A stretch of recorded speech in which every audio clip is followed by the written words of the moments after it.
Vamos abrir as nossas Bíblias no Evangelho de João, capítulo de número 3.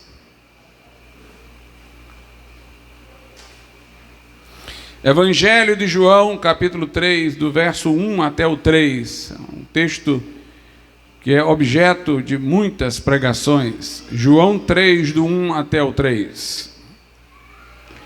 Diz o seguinte: E havia entre os fariseus um homem chamado Nicodemos, príncipe dos judeus. Este foi ter de noite com Jesus e disse-lhe: Rabi, bem sabemos que és mestre, vindo de Deus, porque ninguém pode fazer estes sinais que tu fazes, se Deus não for com ele. Jesus respondeu e disse-lhe: na verdade, te digo, que aquele que não nascer de novo, não pode ver o reino de Deus. Podeis assentar. Há sempre, quando prego sobre esse texto, observações que faço, e as reitero nessa noite. Nicodemos era um fariseu, uma seita judaica, de tão grande importância quanto a outra, que era concorrente, a dos saduceus. Mas além de ele ter uma posição religiosa eminente, ele era, como diz o texto, príncipe dos judeus. Ele era membro do Sinédrio. Ele tinha também uma posição política dentro do cenário de Israel.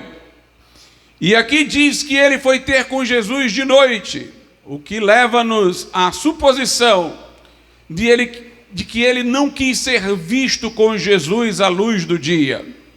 Nós temos em outras passagens da Bíblia, do Evangelho de João mesmo, que aqueles que se tornavam ostensivamente discípulos de Cristo eram expulsos das sinagogas. Quanto mais ele, que tinha uma posição eminente, poderia perder, portanto, todo o seu prestígio, toda a sua posição. Mas de alguma maneira ele estava reconhecendo que Jesus Cristo era um porta-voz de Deus, um mensageiro de Deus. E ele conciliou a proteção de sua reputação com o desejo de ter com Jesus, indo falar com ele à noite, quando não poderia ser percebido. É o que é provável, é o que é dedutível desse texto, que faz questão de dizer, depois de ter dito o que este homem tinha de posição, que ele foi a Jesus de noite. Ele tentou compensar a sua covardia com elogios, como alguém que está indo a falar com Jesus de noite, não quer ser visto, mas reconhece Jesus como pelo menos um profeta de Deus, e está se sentindo culpado de sua covardia, e compensa isso fazendo elogios àquele a quem ele reconhece alguma posição de porta-voz de Deus. E diz aí o texto no verso 2, e este foi ter de noite com Jesus e disse-lhe: Rabi, note que ele o chamou de mestre, o tratou respeitosamente, como alguém de quem deveria aprender. Rabi, bem sabemos que és mestre, vindo de Deus, porque ninguém pode fazer estes sinais que tu fazes, se Deus não for com ele. Jesus não agradeceu aqueles elogios. Jesus o interrompeu bruscamente. Ele não prosseguiu num diálogo contínuo, mas entrou num diálogo descontínuo. Jesus o abordou sem saudação, sem cumprimento, sem agradecimento, dizendo, conforme o versículo 3, Jesus respondeu e disse-lhe: na verdade te digo que aquele que não nascer de novo não pode ver o reino de Deus. Jesus, portanto, está dizendo àquele homem que com todo o prestígio que ele tem, com toda a posição que ele possui, com toda a respeitabilidade que ele tinha na comunidade judaica, com toda a religiosidade que ele tinha, se ele não passasse por esta experiência, que Jesus denominou de nascer de novo, uma regeneração, se ele não passasse por essa experiência, ele não poderia ver o reino de Deus. É interessante, irmãos, que o nascimento coloca uma criança que estava num reduto muito pequeno, ventre da mãe, diante do mundo, a expõe à luz pela qual sua visão vai enxergar todas as coisas. E se isso vale para ver o mundo físico, também vale para ver o reino de Deus. É preciso nascer de novo. É preciso nascer dentro de um outro contexto, uma outra dimensão, dentro do reino, para enxergá-lo. Os nossos sentidos físicos, o tato, o paladar, o olfato, a visão, a audição, são os nossos instrumentos pelos quais nós percebemos o mundo ao nosso redor. Se não tivéssemos nenhum desses sentidos, muito embora estando no mundo, o mundo não existiria para nós, nós não teríamos como percebê-lo. Estaria e não estaria ao mesmo tempo. E em relação ao reino de Deus é a mesma coisa. A visão, dizia Aristóteles, é o principal dos sentidos, é o mais nobre de todos. E muitas vezes nós usamos a visão metonimicamente, ou seja, um sentido pelo conjunto dos sentidos, a parte pelo todo, para representar todas as percepções, todos os sentidos. Ver o reino de Deus aqui é perceber o reino de todas as formas. Jesus disse que se alguém não nascer de novo, não pode perceber o reino de Deus, não pode constatar o reino de Deus. É uma coisa curiosa, irmãos, que nós falamos comumente que para o homem ir para o céu, ele precisa do perdão de pecados. Normalmente minhas pregações dominicais versam sobre perdão e justificação. Há um muro de separação entre nós e Deus, que é a culpa. Somos transgressores, Deus é santo, perfeitamente santo. E Deus é o Criador, sustentador do mundo e juiz de toda a terra. Ele vai manter a ordem moral do mundo que Ele estabeleceu. E à luz da sua lei, todos nós merecemos a condenação eterna. A alma que pecar, essa morrerá, diz Ezequiel 18. O salário do pecado é a morte, diz Paulo aos Romanos. E lá no Éden, Deus disse que se o homem comesse da árvore de que ele dissera para não comer, ele certamente morreria. Se todos nós somos pecadores, todos nós estamos sob condenação. A Bíblia diz: todos pecaram e destituídos estão da glória de Deus, não há um justo nenhum sequer. E quando o primeiro homem pecou, ele não apenas praticou um ato que abriu maldição para esta terra, mas ele corrompeu a sua natureza e transmitiu a corrompida aos seus descendentes. E a Bíblia diz que nossas inclinações naturais estão na direção errada. A inclinação da carne é inimizade contra Deus, diz lá em Romanos 8, os que estão na carne não podem agradar a Deus. Paulo diz que na sua condição natural, ele poderia reconhecer o valor da lei de Deus pelo seu entendimento, mas achava nos seus membros uma outra lei, uma outra força que o conduzia ao pecado. E ele dizia: o bem que quero eu não faço, mas o mal que não quero faço.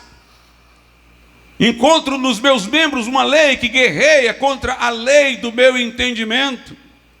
Paulo diz: querendo eu fazer o bem, o mal está comigo. E ele, falando da condição natural do homem, diz ser esta condição miserável, porque não habita nele bem algum, porque não é ele quem faz, mas o pecado que habita nele, que toma a sua vontade e a leva à prática daquilo que não convém diante de Deus. Mas Jesus Cristo naquela cruz deu-nos o direito ao céu. porque Ele pagou a nossa dívida.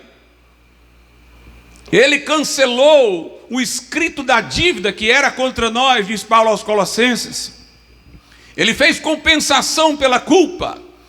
Ele morreu como homem, representando os demais homens. Era justo para que pudesse morrer no lugar dos injustos. Era Deus para tornar de valor infinito o seu ato sacrificial, de maneira que se abrisse uma fonte que jorra para perdão para todo aquele que venha, não importa qual tenha sido o seu pecado ou quantos pecados tenha cometido. A Bíblia diz que Jesus fez um sacrifício perfeito e completo. Ele disse: Pai, está consumado. A Escritura diz pela boca do apóstolo João que o sangue de Jesus nos purifica de todo pecado. Quando nos arrependemos dos nossos pecados, reconhecemos a maldade do nosso coração, reconhecemos que a nossa forma de enxergar a vida estava toda errada, que o que chamávamos de diversão era transgressão, o que nos dava prazer era errado, o que aborrecíamos era o que valia a pena. Quando nós então mudamos a mente ao significado de arrependimento, reconhecemos os nossos descaminhos, vemos a coisa segundo a ótica de Deus, nós lamentamos o estado do nosso próprio coração. E nesse momento de contrição é que as promessas do Evangelho fazem sentido. É que a morte de Jesus Cristo já não é mais vista como um mero evento histórico, mas como a porta de escape, o abrigo seguro, o refúgio divino, o lugar onde a nossa dívida é cancelada, onde Deus já não mais nos amedronta como juiz, mas nos consola como Pai. É a cruz o lugar onde o medo se transforma em segurança, onde nós recebemos o perdão de Deus, e quando arrependidos dos nossos pecados, chamamos Jesus para ser o nosso Salvador, confiamos nele como nosso Salvador, lhe entregamos a nossa vida esfarrapada.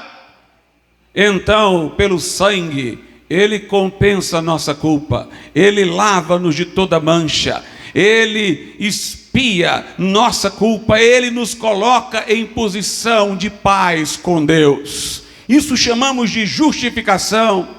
O martelo bate no tribunal de Deus e somos declarados inocentes. Já não pesa mais a acusação contra nós, nenhuma condenação há para os que estão em Cristo Jesus.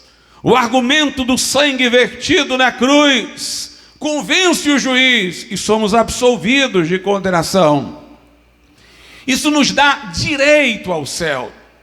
Mas além da justificação, para ir ao céu nós precisamos da regeneração, e uma não acontece sem a outra, estão ligadas, mas são necessárias para a nossa ida ao céu essas duas coisas por aspectos distintos. Precisamos ser justificados para que tenhamos direito ao céu, porque o que merecemos é condenação, mas o perdão nos dá o direito de ir ao céu. Muito embora não mereçamos, a dívida foi paga por Cristo lá na cruz. Mas o novo nascimento é para nos dar condições de morar no céu. Entenda o que eu quero dizer. Se eu quisesse que um peixe saísse das águas para viver fora dela, eu teria que transformar o peixe numa outra coisa, num réptil, numa ave. Se eu quisesse que um pássaro passasse a viver debaixo d'água, eu teria que transformá-lo num peixe. Porque se eu trouxesse pássaro para dentro d'água, ele morreria, sufocado. Se eu trouxesse o peixe para fora d'água, para que ele vivesse, ainda que eu dissesse: olha como é bonito o mundo fora aqui das águas, ele morreria. E nossa natureza decadente não nos faz em condição apropriada para o mundo celestial. Imagine eu pegar um incrédulo que se enfada com o culto, que não tem interesse nas coisas de Deus, e levando para um lugar em que haverá um culto perpétuo, que é o céu. Ele poderia estar lá, hipoteticamente, mas aquele lugar para ele seria terrível, como seria terrível se nos colocassem dentro de uma balada mundana, num cruzeiro, e a gente aprisionado sem ter como sair de lá. Só tinha as águas pelo lado de fora. Isso seria terrível para um crente. O que faz um lugar aprazível a alguém é a natureza dele. Pessoas sem nascer de novo, caso fossem levadas ao céu, seriam sufocadas. Tem gente que diz: por que Deus não leva todo mundo para o céu? Talvez alguns não iriam gostar disso, na condição que se encontram agora. Talvez nem desejem isso, porque o que desejam é o prazer mundano, ainda não viram os graves desmandos das escolhas que fazem.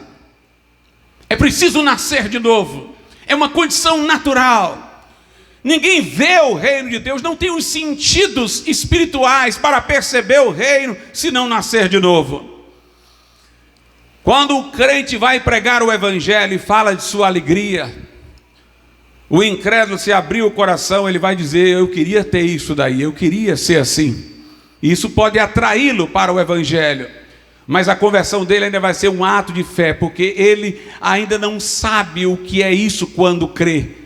Ele crê porque de alguma maneira ele confiou na palavra de Deus, no amor de Deus que lhe foi noticiado e que deve ser uma coisa boa, seguir a Jesus, entrega-lhe a vida, e Jesus o faz nascer de novo, e então é que ele vê, então é que ele percebe o que é o reino de Deus. É preciso nascer de novo para ver o reino de Deus. Ninguém vai para o céu sem passar por esta experiência do novo nascimento. Quando Jesus disse isso a Nicodemos, Nicodemos pensou o que os espíritas até hoje pensam dessa passagem, que se tratava de uma reencarnação. É curioso, o espírita cita esse versículo para defender a reencarnação, sem ligar para o fato de que Nicodemos pensou isso também, e foi corrigido por Jesus, que disse que não se tratava disso. No verso 4 diz assim: disse-lhe Nicodemos: como pode um homem nascer sendo velho? Pode porventura tornar a entrar no ventre de sua mãe e nascer? Jesus respondeu: na verdade te digo, que aquele que não nascer da água e do Espírito não pode entrar no reino de Deus. O que é nascido da carne é carne, e o que é nascido do Espírito é Espírito. Entenda, eu vou começar pelo fim, pelo versículo 6. Quando Jesus diz: o que é nascido da carne é carne, o que é nascido do Espírito é Espírito. O que Jesus queria dizer para Nicodemos? Que não adiantaria nada uma reencarnação, porque tantas vezes quanto um homem nascesse da carne, nascesse fisicamente, tantas vezes ele seria carnal, ele seria impróprio para o reino. A doutrina espírita sugere que por sucessivas reencarnações o homem possa melhorar, evoluir, ser diferente.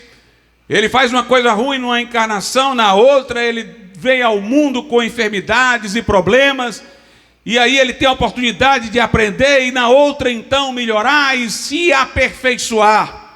Mas Jesus está dizendo que isso não acontece. O que é nascido da carne é carne, ou seja, o que é nascido da carne é carnal. Se o homem vier ao mundo pela forma natural, quantas vezes ele viesse ao mundo, ele viria do tronco de Adão, ele viria com a natureza corrupta, ele viria ao mundo fora da vontade de Deus, ele viria ao mundo com uma natureza decadente. Mas Jesus diz: o que nasce do Espírito é Espírito. O novo nascimento, portanto, mais do que ser novo por ser quantitativamente mais um, é novo por ser qualitativamente, ou seja, por qualidade, um outro diferente. É nascer de novo de uma forma diferente. Não é só mais um do mesmo, é nascer de uma outra ordem. Tanto que, curiosamente, essa expressão nascer de novo é uma expressão que permite tradução para estas duas coisas bem diferentes: nascer de novo ou nascer do alto. A expressão admite essas duas traduções, nascer de novo ou nascer do alto. O novo nascimento, portanto, aqui é um nascer de cima, vertical, de Deus, espiritual, não horizontal, não da carne, não da linha sucessória de descendência. Jesus está dizendo: o que é nascido da carne, é carnal, mas quando o homem nasce do Espírito, aí ele tem uma outra natureza, aí ele é espiritual, aí ele vê o reino. É preciso, portanto, um novo nascimento de uma outra ordem, um nascimento espiritual. No verso 5, Jesus disse: na verdade te digo que aquele que não nascer da água e do Espírito não pode entrar no reino de Deus. Esse novo nascimento, chamado no versículo 6 de nascimento do Espírito, no verso 5 é chamado de nascimento da água e do Espírito. Pastor, o que é nascer da água? É o batismo das águas? Bem, essa é a interpretação equivocada do catolicismo, que supõe que quando a criança é batizada é regenerada e já nasceu de novo e já está dentro do reino de Deus. Mas nascer da água não pode ser isso. Vou lhes dizer por quê. Porque quando Jesus falou isso, ele ainda não tinha instituído o batismo nas águas. João Batista já vinha batizando, mas Jesus não havia instituído o batismo nas águas. É quando Jesus ressuscita dentre os mortos e dá a grande comissão aos seus discípulos: ide, pregai o evangelho a toda criatura, que ele os comissiona a batizar os discípulos, fazer discípulos de todas as nações, batizando-os em nome do Pai, do Filho e do Espírito Santo.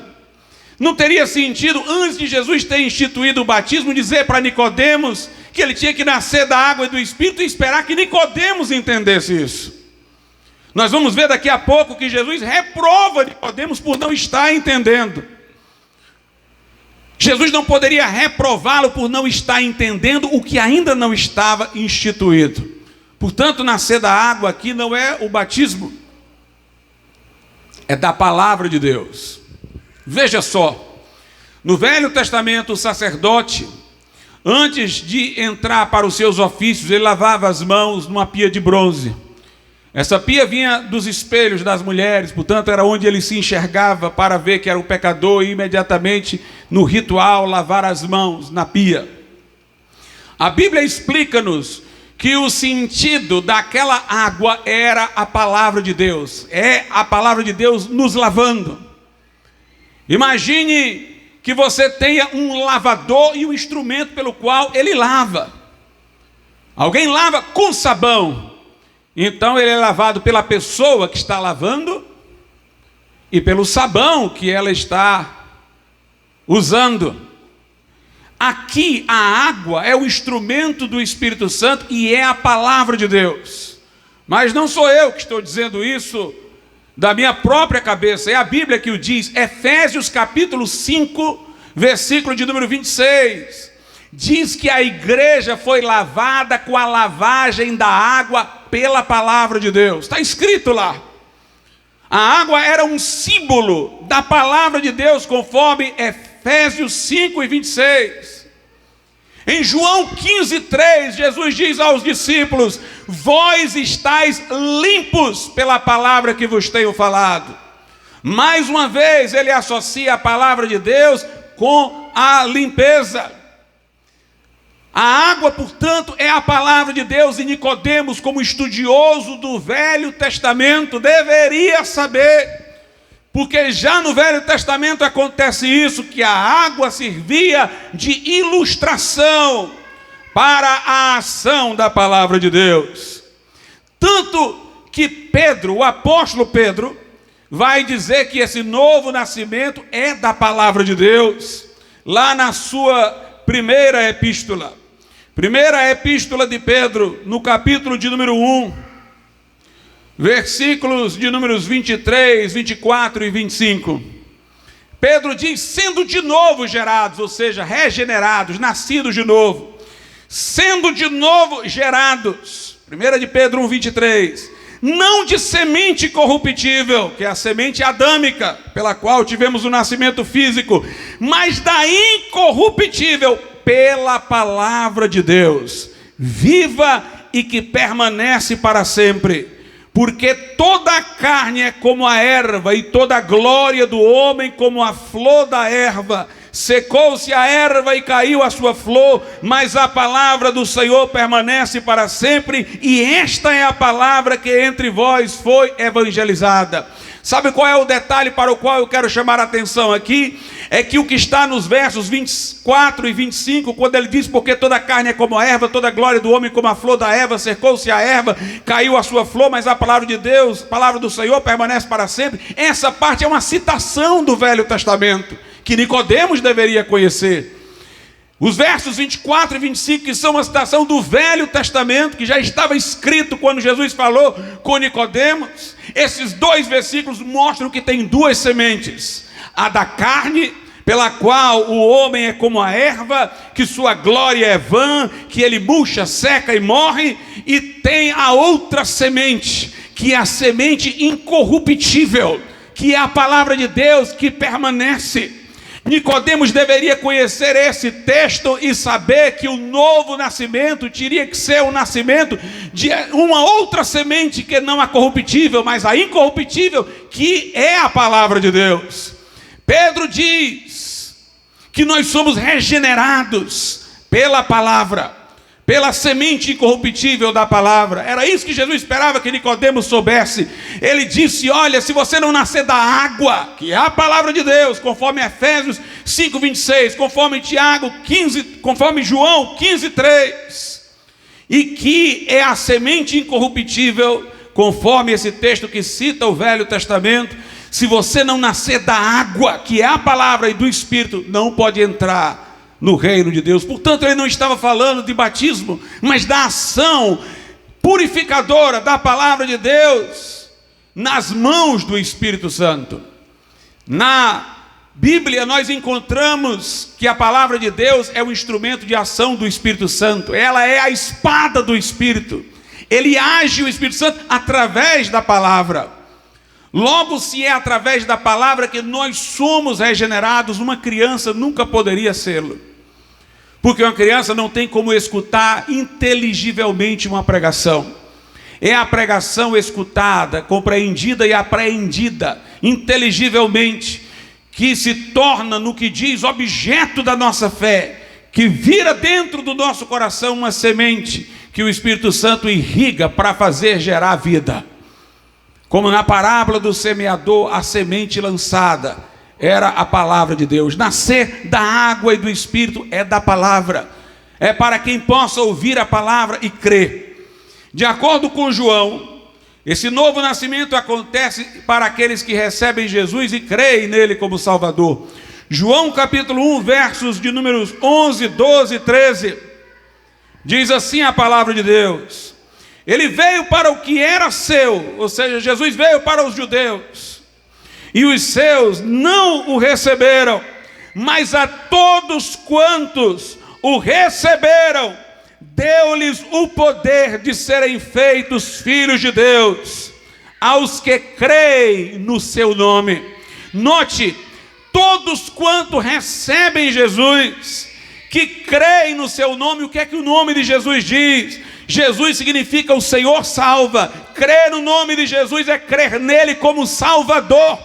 Todos que recebem Jesus, que creem no seu nome, que confiam nele como Salvador, que confiam e recebem Jesus no seu coração, a todos quanto receberam, deu-lhes o poder de serem feitos filhos de Deus, aos que creem no seu nome. O verso 13 diz: os quais, esses que creram no seu nome, esses que o receberam, esses que tiveram o poder de serem feitos filhos de Deus, os quais não nasceram do sangue, nem da vontade da carne, nem da vontade do homem, mas de Deus. Tiveram um novo nascimento, que não veio da vontade do homem, que não veio da vontade da carne, que não veio do sangue, mas foi um novo nascimento espiritual. Nasceram de Deus, nasceram do alto, nasceram de cima. É, portanto, quando nós ouvimos o Evangelho e nós acolhemos a semente da palavra em nosso coração, recebemos Jesus Cristo para ser o Senhor da nossa vida, confiamos nele como nosso Salvador, que o Espírito Santo age sobre essa palavra acolhida, recebida, e faz dela brotar uma nova vida, e faz surgir uma nova vida em nós, e faz com que venhamos a nascer de novo, e então o reino de Deus se nos apresenta. É para os que recebem Jesus, é para os que creem. Não é através de uma cerimônia litúrgica, não é através de um batismo em água, é através de receber Jesus. Em 2 Coríntios 5,17 a Bíblia diz: aquele que está em Cristo, aquele que está vinculado a Cristo, aquele que se uniu a Cristo pela fé, aquele que está em Cristo, nova criatura é. As coisas velhas já passaram, e eis que tudo se fez novo. Esse versículo é muito curioso, porque ele diz: as coisas velhas já passaram e tudo se fez novo. E alguém talvez diga: pastor, eu continuo trabalhando no mesmo canto, continuo estudando no mesmo colégio, continuo casado com a mesma pessoa, como é que tudo se fez novo? Não é que estas coisas desapareceram, mas é que a maneira de você enxergar estas coisas mudou. Agora a maneira de você ver o casamento é outra, a maneira de você ver os estudos é outra. Você quer agora glorificar a Deus com suas faculdades e seu conhecimento, você quer glorificar a Deus com a sua profissão e o seu talento. Tudo se fez novo, porque até o que permanece foi transfigurado, porque agora passa a estar dentro de um outro projeto maior de vida, voltado para a glória de Deus e para fazer a vontade de Deus. Aquele que está em Cristo, nova criatura é. As coisas velhas já passaram, e eis que tudo se fez novo. Tem gente que tenta abrandar esse versículo e diz: não, esse novo nascimento é um processo longo, contínuo, ao longo da vida. Não, é um ato instantâneo. Quem nasce, nasce de uma vez.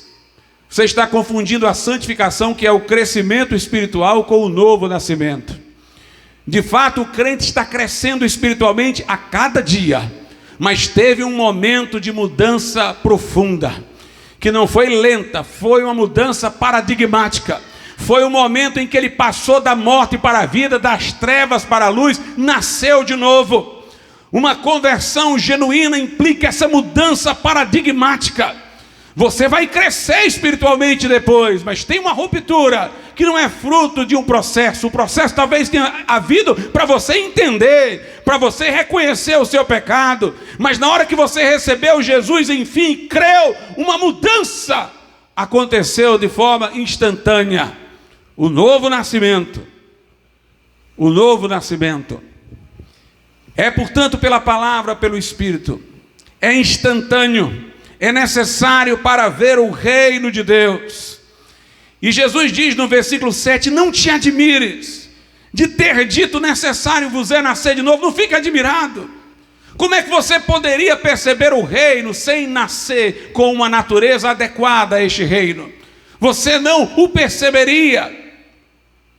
Portanto, Jesus fala que é algo de que não se deve maravilhar. Se o reino de Deus não é este mesmo mundo que nós estamos decadente, para entrarmos espiritualmente nesse reino, nós temos que ter uma mudança constitutiva espiritual. Jesus retrata este novo nascimento como um milagre, irmãos. Ninguém vai nascer de novo fazendo um curso para nascer de novo. Não é uma reeducação, não é um treinamento, é um milagre. É interessante isso, que ninguém pode fazer a si mesmo nascer. Você pode fazer muitas coisas já tendo nascido. A única coisa que você não pode ter feito é o seu próprio nascimento.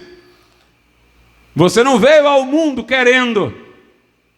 Você veio ao mundo e depois passou a querer alguma coisa. O novo nascimento não é algo que nós fazemos, que o pastor faz, que a igreja faz.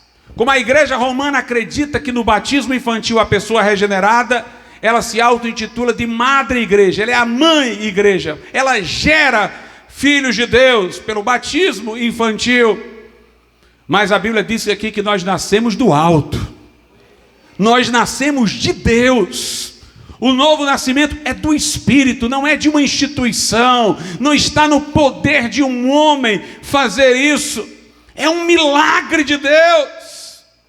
E Jesus explicou isso a Nicodemos no versículo 8. Jesus disse: o vento assopra onde quer, e ouves a sua voz, mas não sabes de onde vem nem para onde vai. Assim é todo aquele que é nascido do Espírito. Jesus disse: o vento, você sente o vento, você sente ele batendo em você, você não sabe de onde ele veio, nem para onde ele vai, você só o sente. O que Jesus queria dizer é o seguinte: eu não tenho como explicar para vocês como é que isso acontece, você não vai descobrir.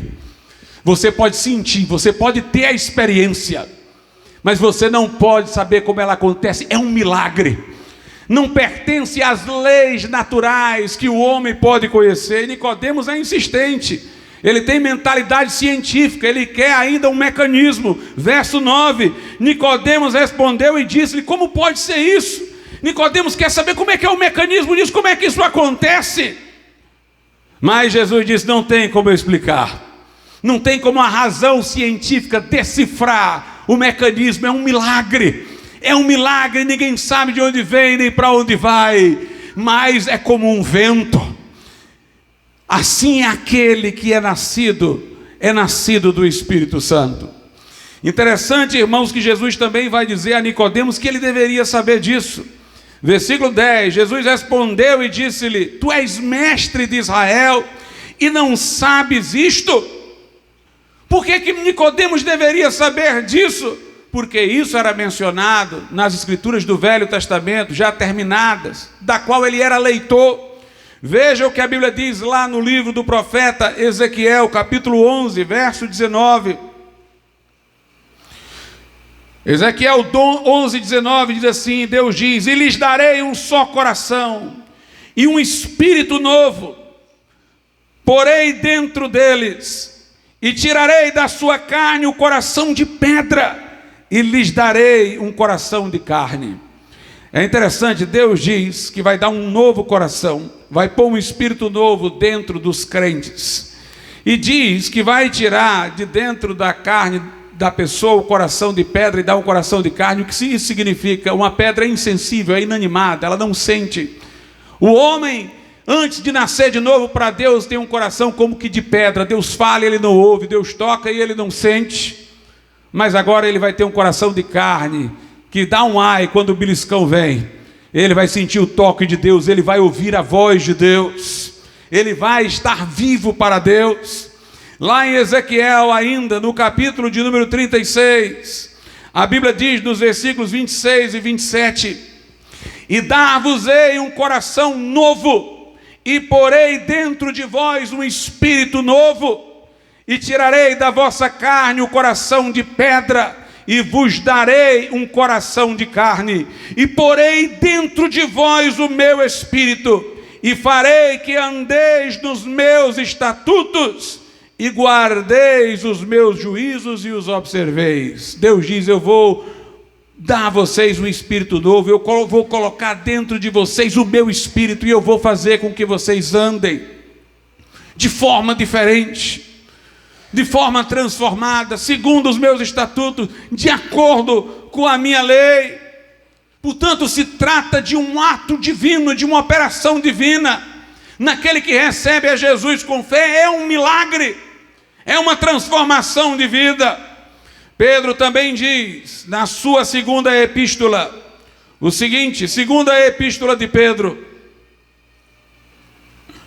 capítulo de número 1, versículo 4, pelas quais ele nos tem dado grandíssimas e preciosas promessas, para que por elas fiqueis participantes da natureza divina, havendo escapado da corrupção que pela concupiscência há no mundo. Veja como é retratado o crente aqui, alguém que escapou da concupiscência que há no mundo, da corrupção que há no mundo, e que agora participa da natureza divina. Agora veja através de que ele teve essa mudança, através de grandíssimas e preciosas promessas. Lutero disse uma coisa muito ilustrativa. Lutero dizia: a diferença entre uma lei e uma promessa é que uma lei pede obras e uma promessa pede fé. Uma promessa não é para ser obedecida, é para ser crida. E uma lei é para ser obedecida. Nós escapamos da corrupção que há no mundo. Nós agora somos participantes da natureza divina, não por uma lei, mas por promessas. Por fé nas promessas de Deus, confiando naquilo que Deus diz, naquilo que Deus prometeu para os que creem. Foi pela fé que nos agarramos às promessas e fomos libertos da corrupção. E agora somos participantes da natureza divina. Somos novas criaturas em Cristo Jesus, transformadas pelo poder do Evangelho. De acordo com a Bíblia, irmãos, há algumas características que nós podemos tomar para saber se o novo nascimento aconteceu em uma pessoa. Como eu disse, esse novo nascimento não decorre de obras que possamos fazer. Não é uma reforma de vida. Não é fruto de pensamento positivo, resolução humana, de um programa de comportamento como dos alcoólatras anônimos. Não é fruto de uma cerimônia. A Bíblia diz em Tito 3,5: não por obras de justiça que nós houvéssemos feito, mas segundo a sua misericórdia, Ele nos salvou mediante o lavar da regeneração e renovação pelo Espírito Santo. Não foi devido às nossas obras, foi pela sua misericórdia que acolhemos em fé, que Ele nos lavou, regenerando e renovando. Portanto, esta é uma obra de Deus, é um milagre através do nosso arrependimento e da nossa fé. Ele opera quando nos arrependemos, cremos no Evangelho, recebemos Jesus. Não decorre de obras. Mas depois que o novo nascimento acontece, uma nova forma de viver também se dá. E a Bíblia vai falar dos sinais que indicam que este milagre aconteceu na vida de alguém. E quem vai elencar essas características, principalmente, é o apóstolo João. João diz o seguinte, na primeira epístola de João, capítulo 3, versos 8 e 9. Quem pratica o pecado é do diabo, porque o diabo peca desde o princípio. Para isto o Filho de Deus se manifestou, para desfazer as obras do diabo. Qualquer que é nascido de Deus não permanece em pecado, porque a sua semente permanece nele, não pode pecar, ou melhor traduzido, não pode pecar habitualmente, porque é nascido de Deus. Jesus diz: quem vive na prática do pecado, reiterada, quem não consegue se erguer de uma vida de pecado, João aqui está dizendo, é do diabo. Porque o diabo é assim, ele peca desde o princípio. Mas o Filho de Deus se manifestou para desfazer as obras do diabo, diz João, diz Jesus pela boca de João. E qualquer que é nascido de Deus não permanece em pecado, não fica lá fisgado no pecado, enlameado no pecado, porque ele tem agora a semente de Deus dentro dele, e ele não pode permanecer no pecado. Ele não pode viver na habitualidade do pecado, porque ele é nascido de Deus. Isso quer dizer que quando alguém nasce de novo, irmãos, ele não consegue normalizar o pecado. Ele evita o pecado. Ele repudia o pecado, e se porventura vier a cair, ele não tem prazer no que fez, ele se arrepende, ele se ergue, ele não permanece na lama, ele não fica lá fisgado, porque agora ele tem a semente de Deus dentro dele, e João diz, ele não pode permanecer, ele não pode ficar lá.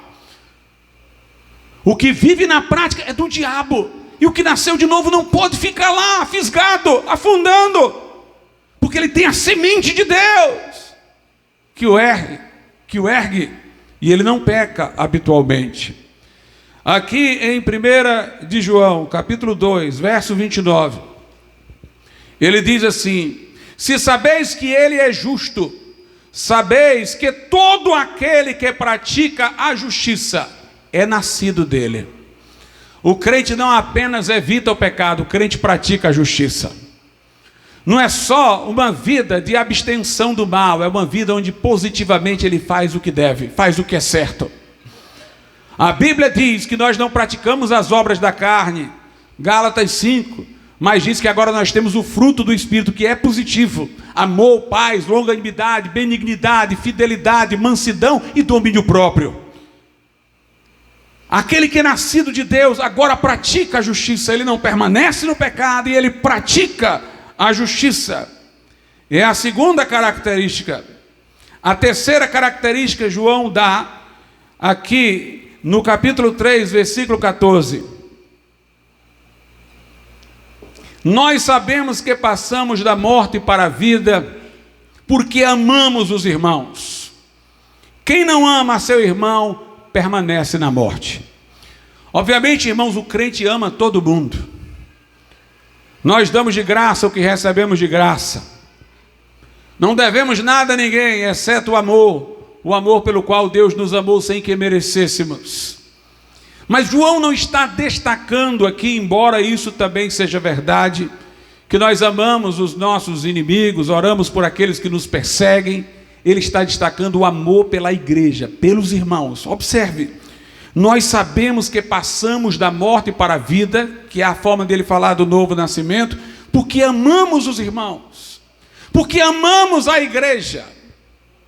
A igreja é tão importante que no credo apostólico diz: creio na comunhão dos santos, creio na santa igreja católica, que não é romana.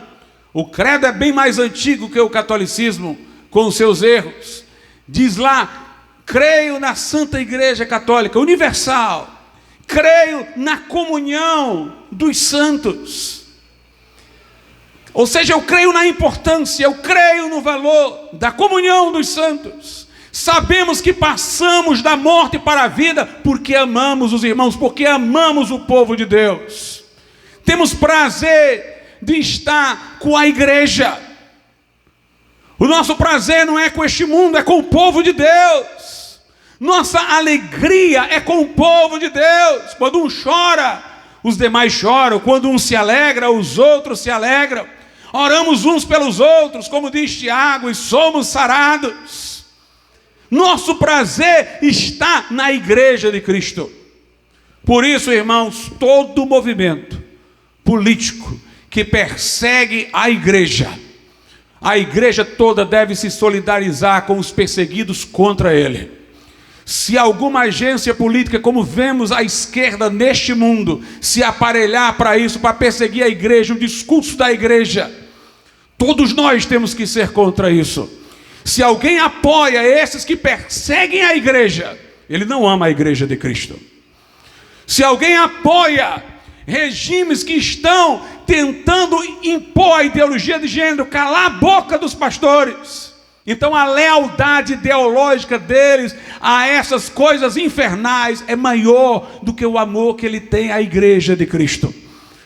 Eu abomino essas movimentações, essas ideologias, porque elas investem contra o povo de Deus. Eu não tenho ódio aos que as patrocinam, eu oro por eles para que se convertam, mas eu me levanto profeticamente contra todas essas ideologias, porque a minha lealdade é para com o povo de Deus, porque a minha lealdade é para o povo de Deus. Paulo diz: eu fui posto por defesa do evangelho.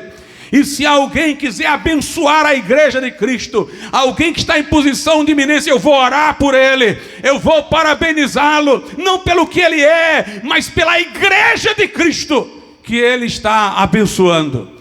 A Bíblia diz acerca dos incrédulos que até um copo d'água que ele nos der, ele receberá por isso algum galardão aqui na terra, porque foi solidário com o povo de Deus. Nós sabemos que passamos da morte para a vida porque amamos os irmãos. Os nossos valores não são políticos, não são ideológicos, são bíblicos. O povo com o qual estamos é o povo de Deus. Nossa maneira de enxergar o mundo é pelo povo de Deus. No Velho Testamento, Deus disse para Israel: abençoados que te abençoarem, amaldiçoados que te amaldiçoarem. Mesmo quando Deus entregou Israel à Babilônia por causa do pecado da nação, e a nação foi levada em cativeiro como juízo de Deus, o mesmo profeta Jeremias, que disse que eles cairiam nas mãos da Babilônia, já estava profetizando contra a Babilônia e dizendo: Deus entregou, mas vai julgar vocês em seguida.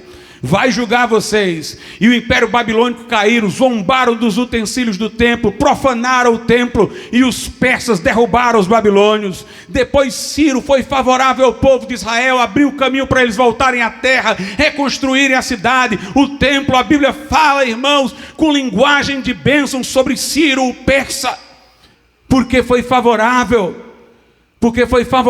ao povo de Israel. O judeu raciocina à luz dele como povo. A igreja tem que fazer o mesmo. Nessa dispensação, nós é que somos o povo de Deus. Nós é que estamos na base dessa aliança, dessa dispensação. E portanto, meus amados irmãos, nós temos que amar a igreja, amar os irmãos. É o que aqui diz. Nós sabemos que passamos da morte para a vida, porque amamos os irmãos. Quem não ama a seu irmão permanece na morte. E 1 João 5, vamos para os outros sinais. Versículo 4. Porque todo que é nascido de Deus vence o mundo. E esta é a vitória que vence o mundo, a nossa fé. Meus irmãos, o crente está na contramão do mundo. E o mundo tenta nos calar, tenta nos amoldar, mas esta fé vence o mundo. Vão me ver na fogueira, vão me ver na cadeia, vão me ver degolado ou enforcado, mas não vão me ver negando a fé em Jesus, negando os valores do reino. A fé que temos vence o mundo, vence o mundo. Nós não podemos nos acovardar, nos encolher, nos dobrar. Esta fé vence o mundo. O mundo quer nos impor as suas coisas. O mundo quer nos calar, mas nós vamos falar. Nós não vamos nos amoldar, porque esta fé vence o mundo. Não importa se vão me escantear, não importa se vão me denegrir, não importa se vão me humilhar, não importa se vão tirar os meus bens, confiscá-los, espoliá-los, continuaremos fiéis a Jesus. O que é nascido de Deus vence o mundo, e esta é a vitória que vence o mundo, a vossa fé. E 1 João 5,18, por fim, sabemos que todo aquele que é nascido de Deus não peca ou não permanece no pecado, mas o que de Deus é gerado, conserva-se a si mesmo, e o maligno não lhe toca. Quem é nascido de Deus quer se conservar, irmãos, conserva-se a si mesmo. Isso quer dizer que o crente tem um zelo. O crente tem um zelo. Não, eu não vou assistir isso daqui não, porque isso daqui traz coisas que vão corromper o meu caráter. Eu não vou me associar com isso daqui não, porque isso aqui vai me corromper. Ele se conserva, ele tem um zelo para se guardar deste mundo. Ele não entra em qualquer embalo, ele não segue qualquer multidão. Ele se conserva, ele tem um zelo. Eu tenho que me guardar disso. Eu não pertenço a isso. Eu não vou me expor a isso. Nós vivemos num tempo em que as pessoas parecem que perderam todos os escrúpulos. Mas o crente, irmãos, ainda é aquele chato de tanto tempo atrás. Não vou para isso não. Não, isso aí eu não faço. Atende aí esse meu celular e diz que eu não estou. Não, vou dizer não, porque você está. Vá ali comprar um cigarro para mim. Não vou não, porque eu não vou trazer para você o que lhe destrói. O crente conserva-se a si mesmo. O nascido de Deus, irmãos, tem essa visão zelosa da vida. Ele se guarda, ele vence o mundo, ele ama os irmãos, ele não permanece no pecado, ele pratica a justiça. Jesus disse: se não nascer de novo, não pode ver o reino de Deus. Eu não cito a fonte porque eu não me lembro mais onde foi que eu vi isso, mas eu lembro-me de alguma coisa assim. Só se minha memória estiver muito turva para eu me enganar. Benjamin Franklin ia sempre ouvir os sermões de George Whitefield. Ele admirava George Whitefield. Ele não queria compromisso com a fé. Aquele homem, aquele gigante da história americana, mas ele ficava encantado com a pregação de George Whitefield. E George Whitefield, inclusive, tinha um orfanato e pedia, às vezes, oferta para o orfanato. E o Benjamin Franklin disse: olha, este homem, toda vida que eu vou, eu termino dando essa oferta para esse orfanato, por causa da maneira convincente como ele fala. Eu vou para o culto, eu vou lá para a cruzada dele, ele pregava a céu aberto, e eu não vou levar dinheiro nenhum para não dar nada. Aí George Whitefield pregou, depois foi falar no orfanato, pediu uma ajuda, e Benjamin Franklin pediu o vizinho emprestado e deu.